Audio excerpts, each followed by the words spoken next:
어느 날 하나님께서 요나라고 하는 선지자에게 요나야, 너는 저 아수르의 수도인 니느웨로 가서 내 말을 전해라 라고 하나님께서 요나에게 말씀하셨습니다.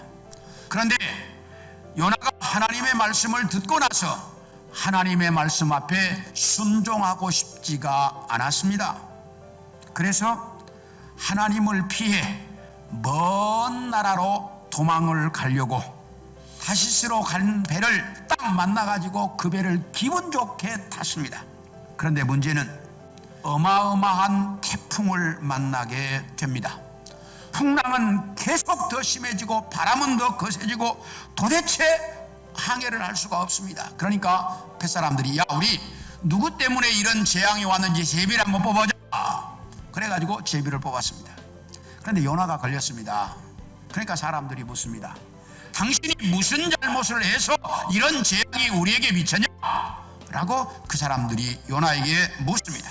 그러니까 요나가 나는 하나님의 일을 하는 사람인데 하나님이 시키신 일을 하지 않고 도망가고 있었기 때문에 하나님께서 나에게 이런 재앙을 내리셨다라고 사실을 고백합니다.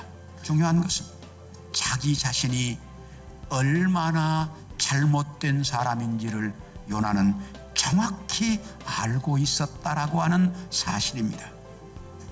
이렇게 요나는 이 모든 일이 다 자기 때문이라고 말하고 있습니다.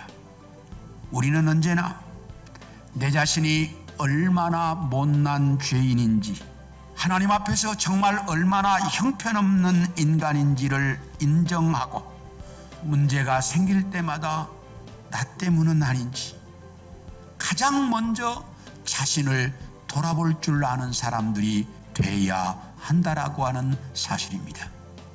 그런데 물고기 뱃속에 들어가서 3일을 살다가 살아나왔습니다.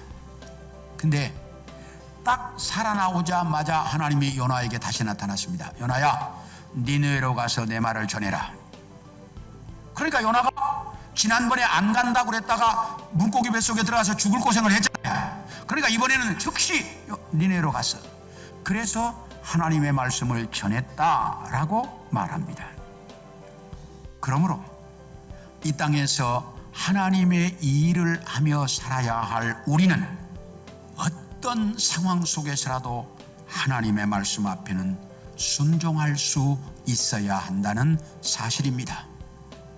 사랑하는 성도 여러분, 내가 인생을 살아가면서 힘들고 어려운 때도 있고 고통스러울 때도 있지만 어떤 상황 속에서라도 하나님의 말씀 앞에는 순종함으로 아름답게 여러분의 삶을 살아가는 우리 성도들 모두가 되어질 수 있기를 주님의 이름으로 축원합니다.